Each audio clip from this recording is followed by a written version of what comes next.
مكونة من حوالي 2600 جندي مغربي، والتي أبيدت تقريبا عن آخرها. الأخ اسمك؟ مساعد أول مزدو محمد من القيادة. مهنتك؟ سكرتير كوماندي في جلدة الزمور. تقدر تحدثنا عن طبيعة المعركة وما هو، ما دمت كنت أكثر احتكاك بالكولونيل، يعني العقيدة نتاعكم، وهل يعني استطاع أن يتحكم في أعصابه؟ الحقيقة الانهزام القوات المسلحة الملكية في جلدة الزمور كان متوقع، لأن في الساعات الأولى للهجوم وقعت نوع من الفوضى وعدم تمكن التحكم في الأوامر، حيث في الساعات الأولى كان قصف عنيف تلقوا هجوم قوي من طرف الجيش الشعبي الصحراوي، والقيادة بالأخص الكونوي لم يتمكن من إعطاء أوامر ثابتة، وصارت نوع من الفوضى في الصفوف حتى أخرجونا من المكان الأول وبعد سيرنا في المكان الثاني، لكن كانت نتيجة محتمة هو انتصار، وفي كثير من الموتى والجرحى لم يكن حصصهم مستحيل.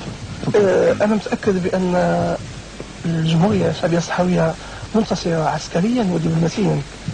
فمن الناحية العسكرية شفت في جلدة الزمور واحد العزيمة عند الجنود الصحراويين كبيرة، وأنا كنظن بأن الحزام غير يكفي لحماية الخطوط، وأظن غير كافية. إلى جانب الترسانة الضخمة من الأسلحة والذخيرة والعتاد التي غنمها ثوار جبهة البوليساريو بعد احتلالهم المدينة لمدة 5 أيام، وذلك حسب ما جاء في البيان العسكري الصحراوي وأقوال الضباط والجنود المغاربة.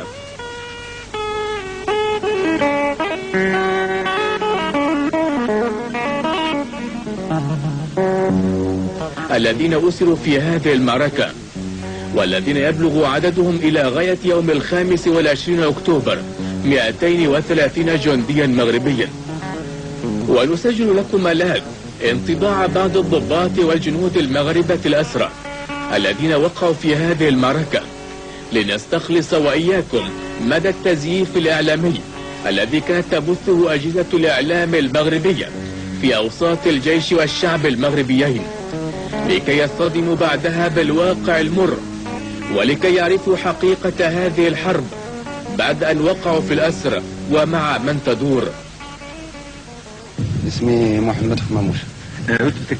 رتبتي ملازم أول، طبيب. طبيب ديال لا غارنيزون ديال جلدة. نعم. أنت تأثرت في هذه المعركة، تقدر تحدثنا عن المعركة هذه، وما هي الحالة المعنوية اللي كنت يعني تاع الجيش المغربي بالنسبة لوقوع لما وقعت هذه المعركة؟ المعركة وقع القصف عنيف على في الساعة 6:30 صباحا، وكان القصف كيطيح في ذاك المركز فاش كنت أنا، وطرغمنا باش نرجعوا اللور. كان القصف عنيف جدا ورجعنا اللور، كل شيء الناس كيرجعوا اللور، رجعنا في واحد المرحلة اللور وعاود رجعنا للمرحلة الثانية حتى وصلنا كاع هذاك الخنق الأخير. سقطوا فيه موتى كثير في صفوف القوات المغربية، يعني الجيش المغربي. لا يمكن أن أعطيك بالضبط السقوط ديال الموتى والجرحى، لما هنالك أنه سقط كثير من الناس ولا يقدر أي أحد أن يمدهم يد المساعدة ولا يد ولا أي شيء. اللي سقط في البلاصة ديالو واللي طاح، وكل واحد كيجري حسب السواعد ديالو. بالنسبة للقادة، يعني القادة نتاع جلدة الزمور، ما اتصلوش بيكم؟ يعني كان كل واحد مشى في طريقه، ما اتصل بيا حتى واحد، كل واحد مشى في الطريق ديالو، كل واحد كيحاول بأي وسيلة باش يرد الهجوم، وانا جلست بوحدي حتى في الآخر، حتى الآخر عاوينا عاد سقسى فيا العقيد، قال لي خصك ترجع اللور. جلست بوحدي. انت متزوج؟ نعم أنا متزوج ولي ولد، وزوجتي حامل الآن لها 3 أشهر. تسكن فين؟ أنا أسكن في الرباط. اسمك؟ سعود بسو. وقعت أسير في هذه المعركة اللي جلدة الزمور. تحكي لي على المعركة كيفاش وقعت؟ طبعا كنا في جلدة الزمور حتى هجموا علينا، ضربونا بالقرطاس في الجرح. لما جيت هنا داووك؟ داووني. هذا الدواء قدمته لك جبهة البوليساريو. دوك مليح؟ لا. شحال في عمرك؟ 24. متزوج؟ لا. ما هو الحل إذا التي؟ الحل هو لازم الحسن الثاني يعترف بالواقع ويشوف الحل عاجلا قبل ضياع الأوان. أرجو ينفذ أوامر ولو الأوامر كانت فاسدة مثلا لازم عليه ينفذها. فجل الجنود اللي كانوا هون في الصحراء لا يعرفون شيئا عن الصحراء. حسن ايش؟ حسام القاسم. كنت في كل الزمول وقعت الأسر. شحال عندك كنت في كل الزمول؟ والله عندي دابا شي 5 شهور. 5 شهور. شحال في عمرك؟ عمري 18 عام. 18 عام. شحال عندك من دخلت الجيش؟ عندي دابا شي عامين. عامين. كيف يعني وقعت في الأسر كيف؟ ما تما وهربنا. هربتوا؟ حكموك في داخل ما كان داخل المكان؟ لا، خارج منه. استسلمتوا من بعد ولا كيف؟ سلمنا لنا عودنا.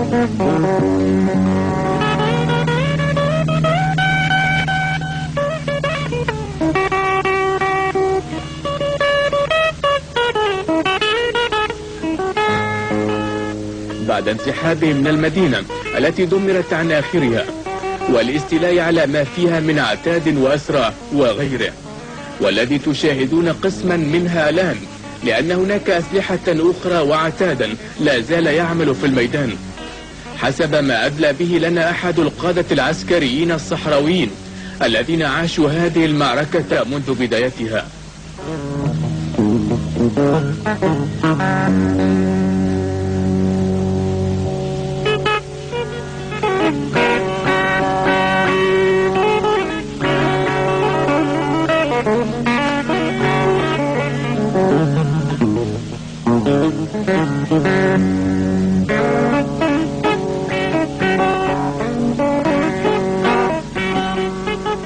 وبعد معاينتنا للنقطتين الأولى والثانية انتقلنا إلى النقطة الثالثة التي تضم كذلك عتادا ضخما وأسرى.